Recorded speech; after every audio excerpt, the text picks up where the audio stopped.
بسم اللہ والصلاة والسلام علی رسول اللہ اما بعد۔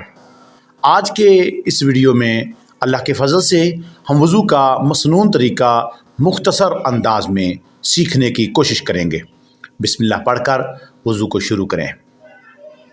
دونوں ہاتھوں کو اچھی طرح 3 مرتبہ دھو لیں، انگلیوں کے درمیان خلال اور اچھی طرح مل مل کے دھوئیں۔ پھر 3 مرتبہ کلی کر لیں اور کلی کے درمیان سارے منہ میں پانی پہنچانے کی کوشش کریں۔ پھر 3 مرتبہ ناک میں پانی ڈال لیں اور 3 مرتبہ ہی ناک کو جھاڑ دیں۔ پھر اپنے چہرے پر پانی ڈالنا شروع کریں اور 3 مرتبہ اپنے چہرے کو دھوئیں۔ یاد رکھیں، ایک کان سے لے کر دوسرے کان تک درمیان میں سامنے والا حصہ یہ چہرہ کہلاتا ہے، سارے کا دھونا ضروری ہے۔ داڑھی والے حضرات 1 چلو پانی لے کر داڑھی کا خلال کر لیں۔ پھر اس کے بعد دایاں ہاتھ کہنی سمیت 3 مرتبہ دھوئیں۔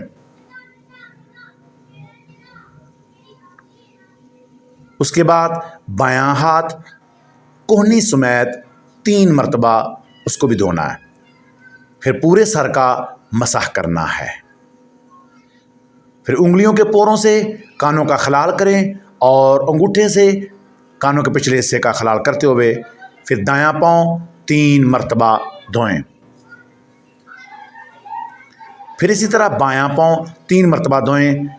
انگلی کے ساتھ انگلیوں کے درمیان والے حصے کو اچھی طرح تسلی سے دھو لیں۔ یہ وضو مکمل ہو چکا ہے۔ اس کے بعد دعا پڑھیں، اشہد اللہ الہ الا اللہ وحدہ لا شریک لہ واشہد ان محمدا عبدہ ورسولہ۔ پوائنٹ نمبر 1، کچھ لوگ وضو شروع کرتے ہوئے بسم اللہ الرحمن الرحیم پورا پڑھتے ہیں۔ پورا بسم اللہ کا پڑھنا کسی بھی روایت سے بسند صحیح ثابت نہیں ہے۔ صرف بسم اللہ پڑھ کر وضو کو شروع کیا جائے گا۔ پوائنٹ نمبر 2، لوگ جلد بازی میں وضو کے بہت سارے اعضاء خشک چھوڑ دیتے ہیں۔ اس سے وضو نامکمل ہوتا ہے اور وہ وضو درست نہیں ہوتا۔ پوائنٹ نمبر 3، لوگ سر کے کچھ حصے کا مسح کر لیتے ہیں، کچھ حصوں کو جان بوجھ کر چھوڑ دیتے ہیں اپنا فیشن اور ڈیزائننگ کو بچانے کے لیے۔ یہ بھی بہت بڑی غلطی ہے، پورے سر کا مسح ہی کرنا چاہیے۔ پوائنٹ نمبر 4، کچھ لوگ ساری داڑھی کو دھونے کی کوشش کرتے ہیں۔ ساری داڑھی کا دھونا کسی بھی حدیث سے ثابت نہیں ہے۔ کان النبی یخلل بین لحیتہ، پیارے پیغمبر اپنی داڑھی کا خلال کیا کرتے تھے۔ 1 چلو پانی اور داڑھی کا خلال ہے، پوری داڑھی کا دھونا ثابت نہیں ہے۔ جلد بازی کرنے والے لوگ اپنے پاؤں کے کچھ حصوں کو، اپنی کونیوں کے کچھ حصوں کو خشک چھوڑ جاتے ہیں اور یہ انتہائی خطرناک بات ہے۔ ہم کو چاہیے اپنے وضو کو صحیح سنت کے مطابق پورا ادا کریں۔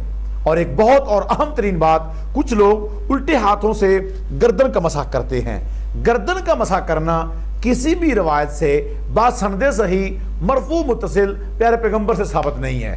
جتنی روایات گردن کے مسح میں ہیں وہ پیارے پیغمبر سے ثابت نہیں ہیں۔ اس لیے ہم کو چاہیے ایسی باتوں کو چھوڑیں، سنت پہ عمل کریں۔ اللہ ہم سب کو سنت پہ عمل پیرا ہونے کی توفیق عطا فرمائے۔